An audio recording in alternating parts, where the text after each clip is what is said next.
December 2023, the total federal debt was $33.1 trillion, $26.5 trillion held by the public, and $12.1 trillion in the intergovernment debt in February 2024. We know that the total federal government debt grew as high as 34.4 trillion after having grown by approximately 1 trillion on both of two separate 100 days periods since the previous June. This is a country that is struggling with debt, both internal and external. How come are they the one helping us with AIDS at this point in time? When we talk about debt, you are not just talking about how much they're owing. You should also be talking about their GDP. Okay. You should realize that all international transactions are denominated in dollars. For instance, you are owing money, and then because you devalued, it became impossible for us to do a lot of things. That's when you devalue Naira, the local value of your debt hits the roof. Servicing the debt becomes a problem. Remember that the dollar is actually the standard measure for currency transactions. So it's like they are local currencies, the global currency at the same time, and they have a very large economy. While you also look at if they have 31 trillion debt, how much of that is internal, how much is external? Who controls the institutions that give you debt? That is the IMF, the Paris Club, all of those institutions that give debt to African countries that very often prescribe killer pills for them. Who controls them? So if I'm giving debt to myself, more or less, it's not the same thing that I owe, for instance, that I borrow money from myself or from my brother.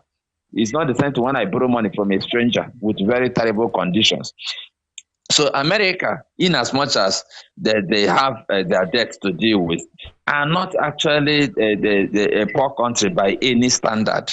If you are looking at debt, you are looking at debt to GDP ratio, and what is Nigeria's debt to GDP ratio? What is America's debt to GDP ratio? So these are the questions we should be asking. America may have that more than 30 trillion debt, but the truth is that 26.5 was about.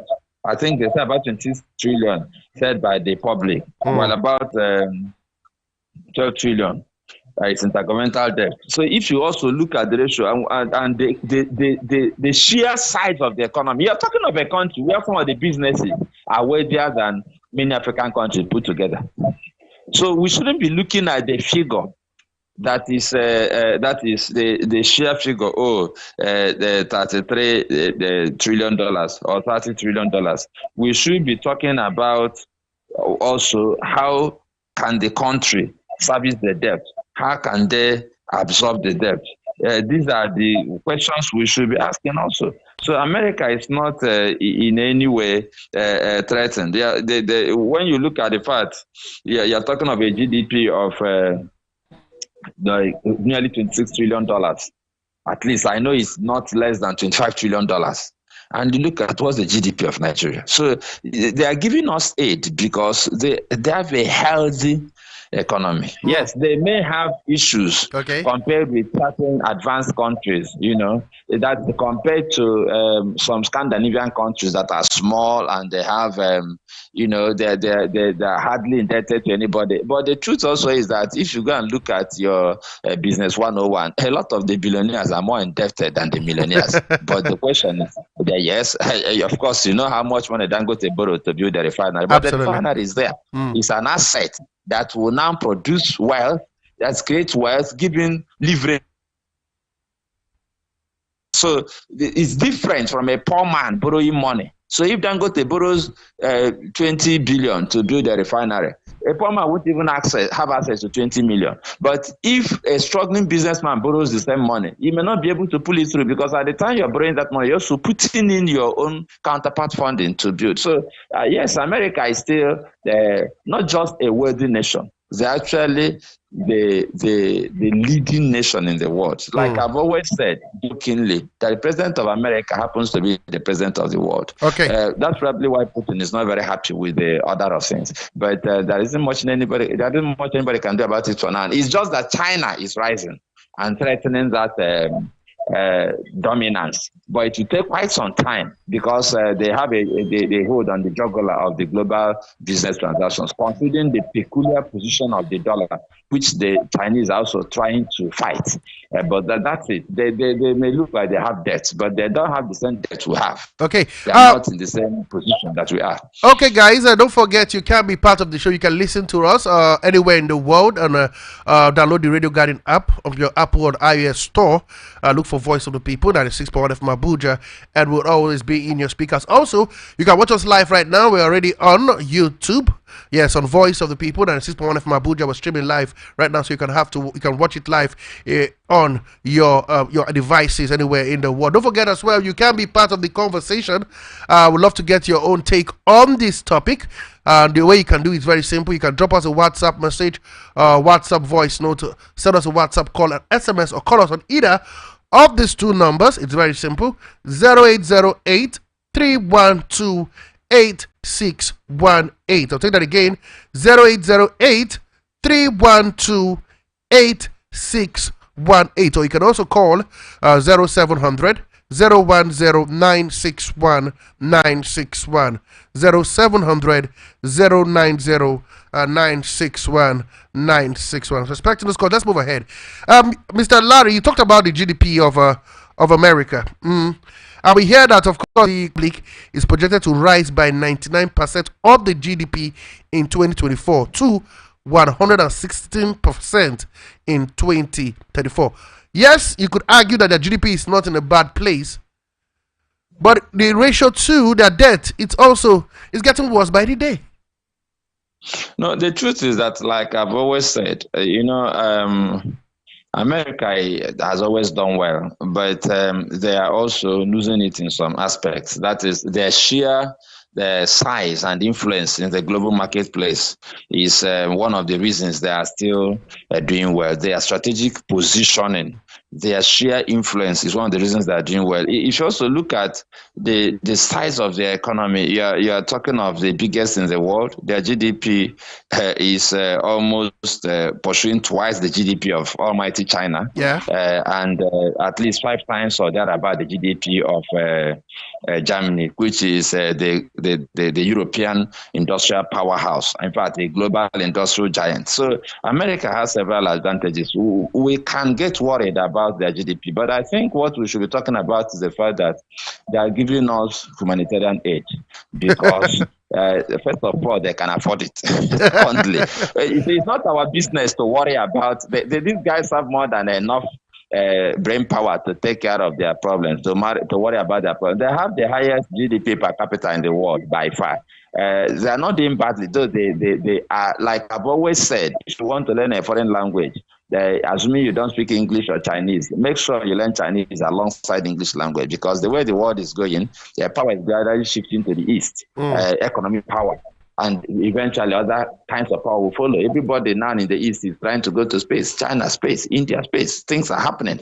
But the point is that as we speak today and in the next few decades, you cannot help but agree that America has some peculiar advantages and they're using it, but they're also losing it. I don't want to go into the politics of US. We are discussing the fact that they're giving us aid, and we should be worrying more about why Nigeria should be a candidate for receiving aid. The same Nigeria that helped Liberia, that set up ECOWAS, funded ECOWAS, sent the soldiers to ECOWAS, and did all that. So how come we are suddenly so broke, if you want to put it bluntly, and not only broke, but so immersed in war and affliction that we are candidates for humanitarian aid, not development aid or assistance, humanitarian aid, which means that the matter has spinned out of hand. In the Northeast, if you know how many persons who are in IDP camps, we have more than 2.5 million persons that are displaced. You go to Benue. Benue is becoming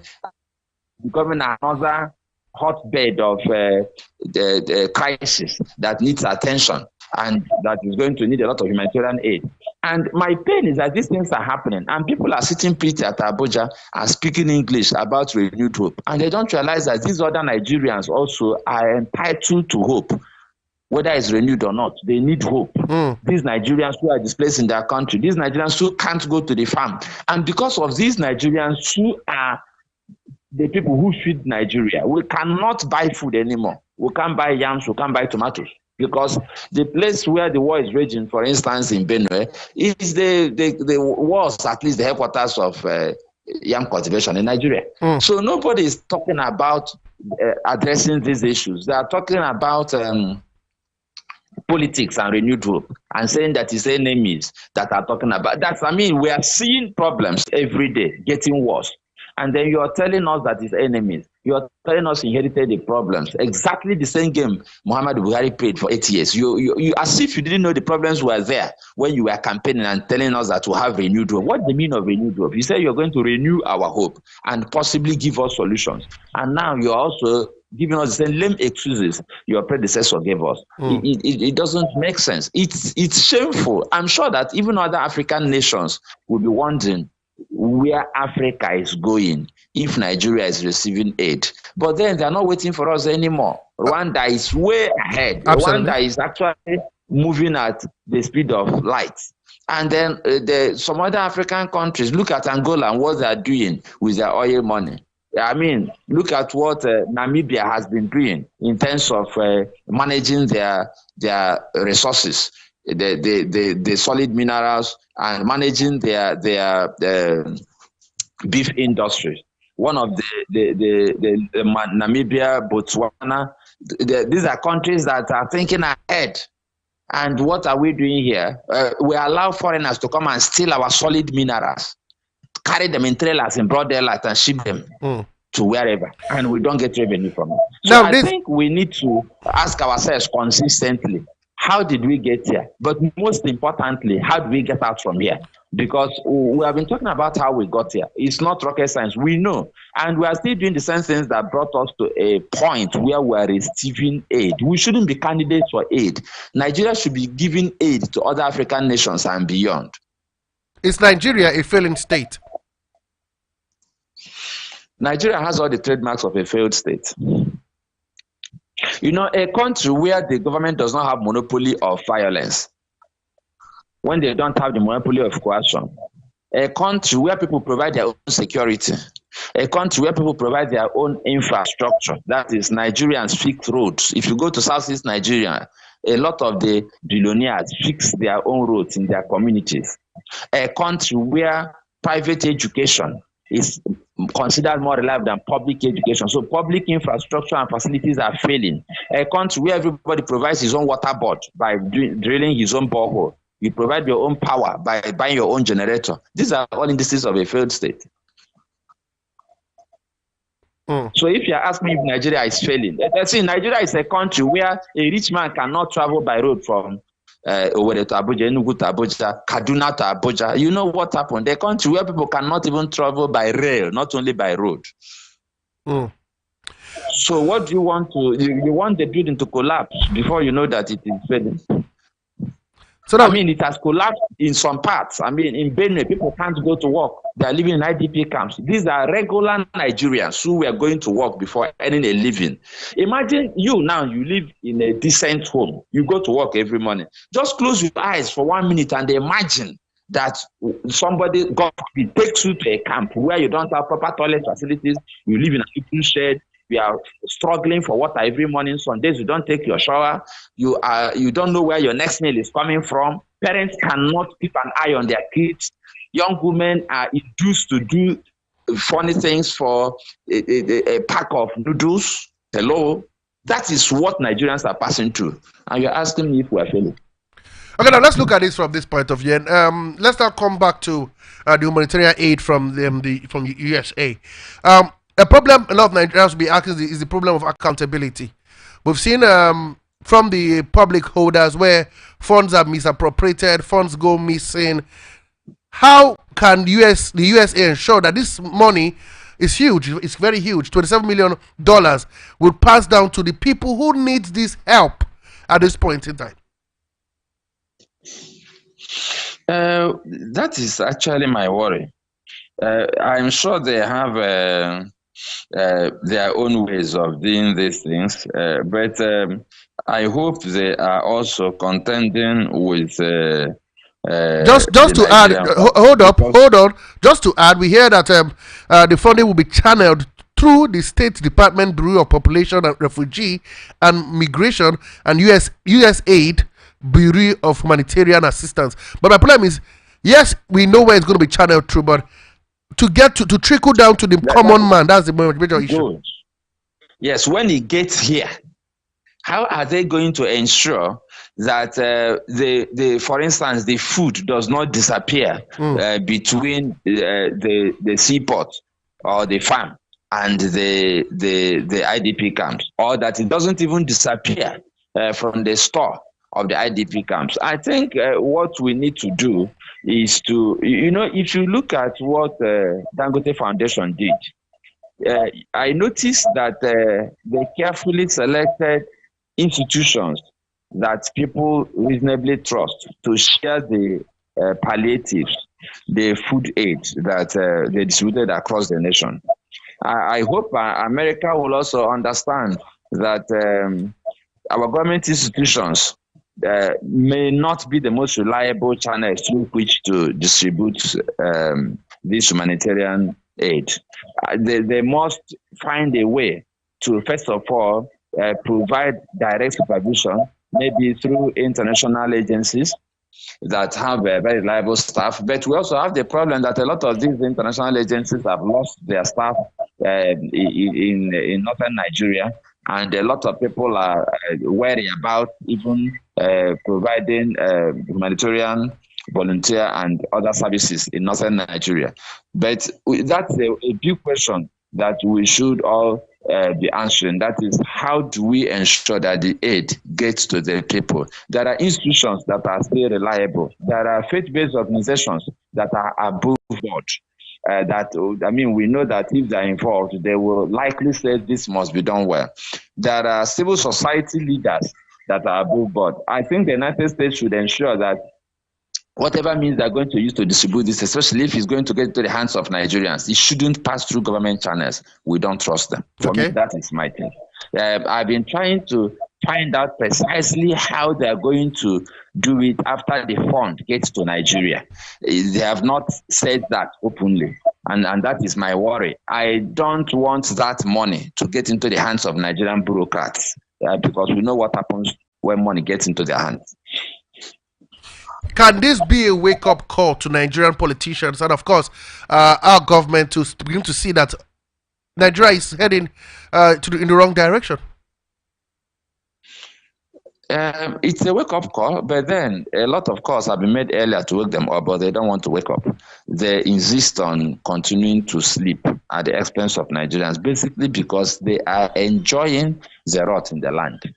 You see, the men who create insecurity are always secure, but they forget that when the larger population is not secure, that they can't really claim to be secure.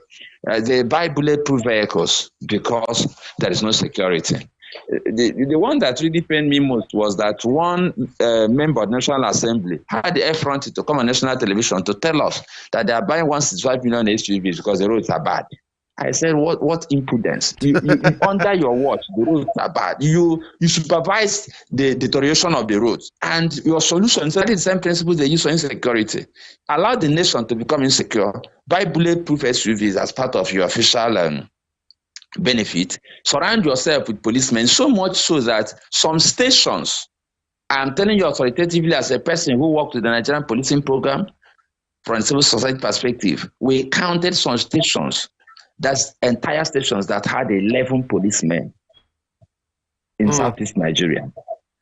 But there are some individuals that have 30, 40 policemen. So the wake-up call has been on for a long time, but they are not just waking up. I think we should be calling on Nigerians to wake up, not the politicians. They won't ever wake up, really. It will take some kind of scarification, a shocking incident to wake them up. That shock has not happened. So we should be asking citizens to wake up, because it is the citizens that will ultimately be able to wake them up. But if you are waiting for all these IDP camp incidents and humanitarian aid and the cries of Nigerians that they can't buy simple tomato, I mean, you can imagine that Bayo Nanoga has time to tell us that the price of tomato is coming down and telling us the price of basket of tomato. That's what I mean. It's insulting. I mean, we have very complex food security problems, and you are just reducing it to the price of tomato. As a senior aide to the president, you are now a blogger telling us about the price of tomato when people are dying of hunger. So they can't wake up. They are more interested in feathering their nest than fixing the nation. Okay, now what can Africa do? Because it's becoming an Africa team. From records we're getting, the amount of aid spent on Africa alone is humongous. From what we're gathering, just only from Africa alone, from the United States. What can Africa do to ensure that they begin to build a structure that works to avoid all this help from either the United States or from the EU? Because it's becoming a resounding or reoccurring decimal where countries in Africa are either getting one aid or the other, either from the European Union or from the United States. It's a very simple thing. Not too long ago, Rwanda was a desolate land. Today, nobody is giving humanitarian aid to anybody in Rwanda. It was a desolate land. People fled. Nobody was. It wasn't a failing nation. It was a totally failed nation. In a few years, Paul Kagame reconstructed the nation, and Nigerians are now emigrating to Rwanda to live. Nigerians are talking about the Rwanda experience. Well, I went to Rwanda. It's so nice, If you look at that Kenya is still enmeshed in controversy surrounding bad governance, and Nigeria just finished their end bad governance demonstrations. And if you look at the corruption in Kenya and the corruption in Nigeria, they have exactly the same pattern. It's just that in the case of Nigeria, it's much worse, because in Kenya, at least, they have been able to hold down security concerns. When Al-Shabaab threatened their peace, they fought back and are still fighting back. If you go to Kenya, you will see a sense of not letting the security problem creep into the nation to worsen the already bad situation. In Nigeria, we allow the terrible mix of insecurity, religious and other kinds of indoctrination, and poverty. When you have that mix, it's difficult to control. So what can we do? We should actually remember and realize that the problem of Nigeria, Ghana, and other African nations that are not working is simply put leadership. Our leaders don't have the capacity, they don't have the competence, they don't have the compassion, they are not interested in the welfare of the people. They are not just people who should be leading anybody. Sorry, but that is the case. So if you look at Africa, the leadership recruitment process is flawed.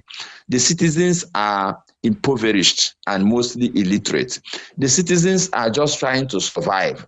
So these people who have money in their pocket will even use food, noodles, salt, rice to deceive them. I mean, you've noticed that rice has become a silver bullet for solving problems in Nigeria. Anytime Nigerians cry about it, they say we'll give you rice. So, it's shocking. If you talk about education, they give you rice. If you talk about bad roads, they give you rice. The idea is that once you get your rice and you're eating your rice, you're happy.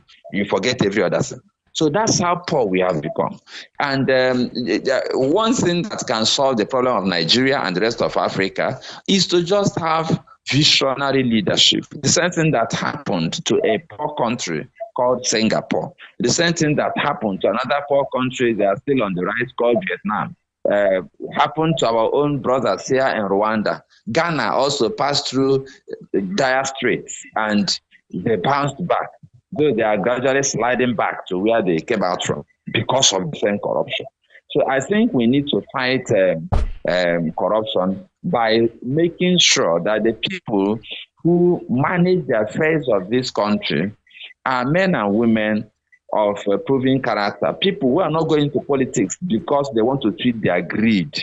Because they want to feed their greed. These are men and women who already have stupendous wealth.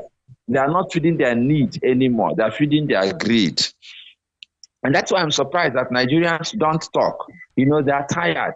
Like with all these conversations, they will listen and say, oh, true talk, true talk. But you see, when we begin to speak out and ventilate our positions, there is power just in spoken words. Because we woke up one day and said, we are going to demonstrate, we are going to protest that we should end bad governance. the government stopped everything they were doing to speak back. Now, this talking like, oh, we have a radio program, we speak for 45 minutes, and people nod and say, oh, nice, nice. No, it's not about nice. We need to learn how to articulate our position and say them. You see, because if you don't say them, the people won't even know how you feel. It is because we started shouting about bad governance and hunger that they started talking. Of course, when we stopped talking and we stopped protesting, they went back to sleep. And I mean, even the rights they promised to give you, they have stopped. So we need to ensure that we have leaders who are serious about leadership, people who want to leave a legacy, people who want Nigerians to look back and say, oh, this is our own Rawlings, this is our own Kagame, this is our own Lee Kuan Yew. Some of them read fat books, so they use your money to go for leadership training. They go to Harvard and all those places and enjoy the holidays and what good the advanced nations can offer. But the moment they stop at Motan Mohammed Airport, they forget everything. I mean, they can speak very well. That's why they speak very well on television. They can give you renewed hope that doesn't amount to anything. But they're very eloquent, but they don't have the character to back up the eloquence and the promises they make. So the citizens should open their eyes and ensure that these men don't continue to lead us.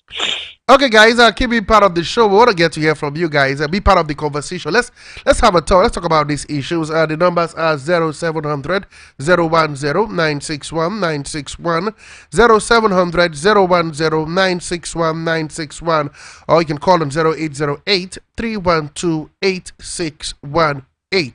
0808 312 8618. Back to you, Mr. Larry. You talked about corruption as one of the major issues around this aid and getting to the right people. Are there any other issues we should be looking out for apart from corruption, and to ensure that this aid from the United States gets to the people that really requires this help? Well, everything here is colored by tribalism, colored by connections, colored by nepotism, and all of these things are also fed by corruption. And then, of course, we also have to look at the security issues. I saw videos where people practically jump on moving trailers conveying rice and other food items from one state to another, and then throwing bags. That I was shocked at the extent Nigerians can go to just eat food these days. So we must look at security implications of moving humanitarian aid in terms of food across the northern part of the country where people are very desperate. If you remember what happened in Gaza Strip, where the very desperate people attacked aid convoys and scattered everything and took it themselves. Those things are really dangerous, because it means that a lot of the aid will not get to be shared equitably. So the people who have the means to storm the convoy will take more than they need, which will still leave a lot of people hungry in the camps. So security is an issue. Nepotism, tribalism, these are issues. Even religious differences, all of these things are issues that only men and women of integrity who understand that hunger doesn't recognize religion, hunger doesn't recognize the part of the country you are from. Men and women who have been able to rise above some of these very promoter sentiments should be allowed to supervise the sharing of the humanitarian aid. Okay, guys, don't forget you can listen to us anywhere in the world. Come on, Radio Guardian, Voice of the People, 96.1 from Abuja, and of course on YouTube, we're live right now on Voice of the People, 96.1 from Abuja. Well, fast spent, Mr. Larry, your final words on this issue. Can Nigeria ever get it right? And how can we get out of this mess? Your final submission. We can get it right. We are just waiting for maybe when we fall to the ground so we can start rising, which is unfortunate. I remember that I had a very creative literature teacher who used to remind us every day, practically every day he came into class, that he who is down need fear no fall. And the man used to remind us that when you are on the ground, that the only way you can go is up. So maybe Nigeria is waiting to fall completely to the ground. That's what happened to Rwanda.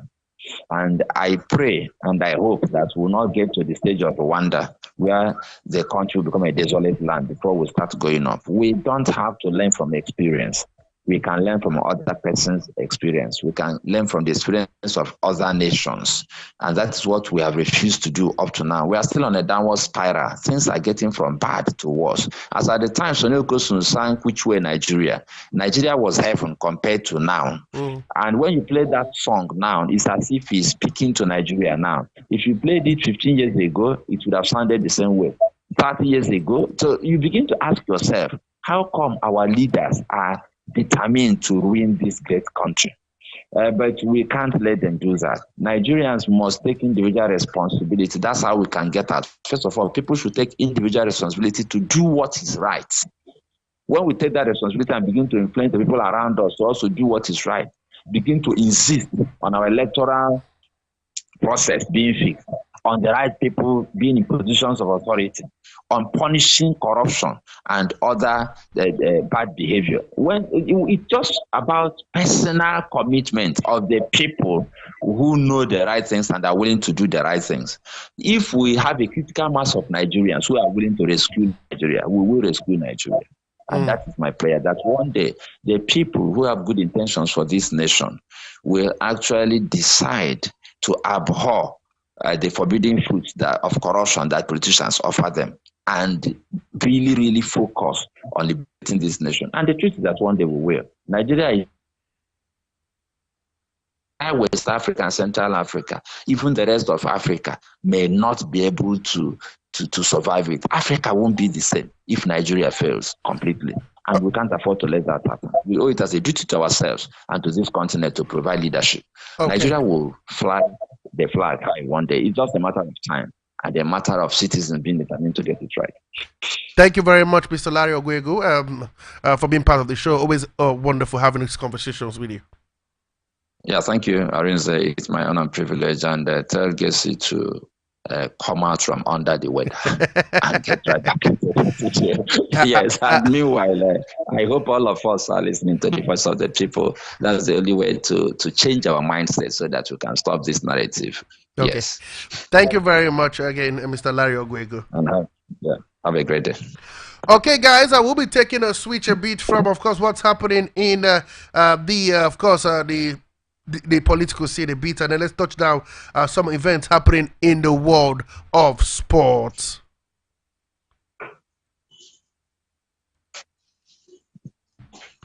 Okay, guys, let's begin officially from Nigeria quickly. Let's run. We got less than 13 minutes to go. We start off, of course, from the good news all the way from Abidjan. We can confirm to you that, of course, Edo Queens have booked their place in the finals of the CAF Women's Champions League, qualified at second place in Abidjan, winning Enuvi by 2-1 in that encounter. If you follow that game very well, they've won 3 games in 3 from the group stages, and they've done the job again, winning that game by 2-1 against Enuvi. SN, MM, and of course Olivier, both scored in the 2-1 victory. They will play Enuvi in the final of that encounter. They beat Inter Abidjan, I beg your pardon, in the semi-final. They played Anonivi in the final, who also beat Tencel by 2-1. Still talking, we hear that Eugene Gebe, the coach of Lobby Stars, has been given a 2-year deal extension. His contract expired at the end of last season. He'll be given a 2-year extension. He will continue with Lobby Stars this season.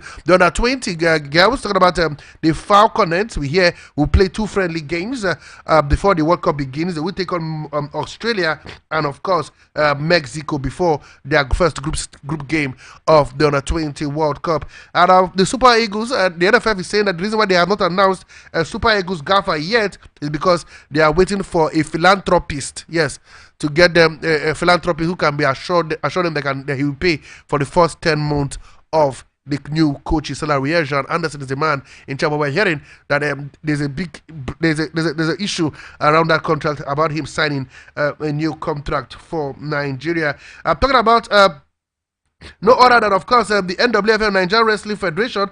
They failed to win medals at the Olympics. Two of Nigeria's weightlifters, and the federation is saying that it's lack of exposure, the reason why they couldn't get medals at the Paris Olympic Games. And of course, we hear that our Paralympics athletes have arrived in Germany for their 10 days camping before they head out to Paris for the Paralympics that will take place later next month. In that encounter, Marco Koye have signed a new contract with Odinese. He will be staying put until 2028. So it's a new 4 years contract we hear extension. Talking about Marco Koye, the goalkeeper of the Nigerian Super Eagles. One man has agreed personal terms as well with Paris Saint-Germain. It seems Ademola Lookman, he signed 5 million euros. Yes. 5 million euros per year contract. We're waiting for both Paris Saint-Germain and Atlanta to agree a deal before that deal is made public. And the coach of Napoli, Antonio Conte, he said he's a spectator in the fight-off between Napoli and a certain Victor Osimhen. He says he doesn't want to discuss about it. They should go and ask the club management what's going down with Victor Osimhen and Napoli. We hear he's still training separately from the lads at Napoli. Foreign scene, we hear that Jannik Sinner has been cleared of any issue with the testing positive for a banned substance. We hear he tested positive for a banned substance in March. We hear that he has been cleared after it was found out that it was his physiotherapist who was using a spray for an injury, and that was why he was found guilty of the ban in that encounter. Also, we hear that Aaron Ramsdale could be heading to Wolverhampton Wanderers on loan, where they want to sign him on a season-long loan. Wait and see whether Arsenal will let that deal happen, whether Arsenal wants a permanent deal as they look to also sign a goalkeeper from Espanyol in the Spanish La Liga. New Mopé as well. We hear Everton has rejected a loan deal for New Mopé to Olympique de Marseille. They want to sell him outrightly. They don't want a loan deal that we hear. For Burnley, they've agreed a £25 million bid from Burnley have accepted a £25 million bid from Fulham for Serge Berger. He was a man who was also Sander Berger. Man United was also on his radar, but he may be heading all the way to Burnley. Southampton have signed Sporting Lisbon Mateus Fernandes for £15 million. He was part of the Portuguese under-21 team, and he has signed a 5-year deal. Also, we hear, if you're a fan of Brighton, they have signed Ruta for £40 million. Yes, he was signed all the way from Leeds United. He's 22 years of age, and he has signed a pen down a 5-year deal. Raheem Sterling also has been left out of the Chelsea squad. Talking about the Europa League squad for Chelsea, we hear he would take no part. He's left out of the game first leg against Saviet in the Europa Conference League playoff. Wait and see. Don't forget his face off with Chelsea continues after he asked for clarity about his status at the club after he missed out of the match day 1 of the Premier League. That we can confirm to you as well. Sutton, former ex-international, has come out to tell Everton to reject the lure of going to Saudi Pro League at his prime.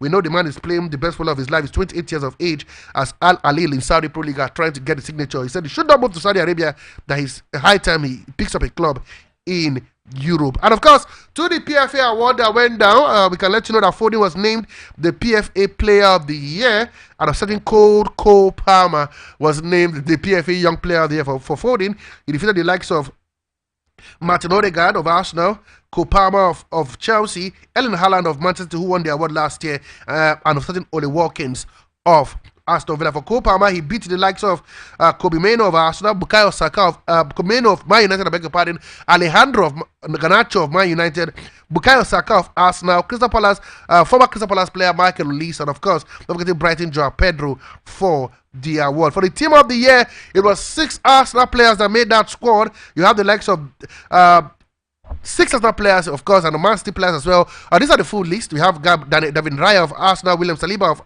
of Arsenal, Virgil van Dijk of Liverpool, Gabriel Magalhaes of Arsenal, Kyle Walker of Manchester City, Rodri of Manchester City, Declan Rice of Arsenal, Martin Odegaard of Arsenal, Erling Haaland of Manchester City, Phil Foden of Manchester City, and Ole Watkins of Aston Villa. That's your PFA team of the year. In the female category, Khadija Shaw won the female PFA player of the professional player of the year, while a certain Clinton, yes, for the young player of the year, a certain Clinton also won that award. Clinton did the award, she was the lady who was the young player of the year. For the team of the year in the female category, Man City dominates that one. You have Kerry Ketin of Man City, Alex Greenwood of Manchester City, Naeem Charles of Chelsea, Leila Alexandri of Manchester City, Luton Woburn of Arsenal, Yu Hagsikawa of Manchester City, Erin Corbett of Chelsea, Grace Clinton of Tottenham Hotspur, Khadija Shaw of Man City, Lauren James of Chelsea, and Lauren Hamp of Manchester City.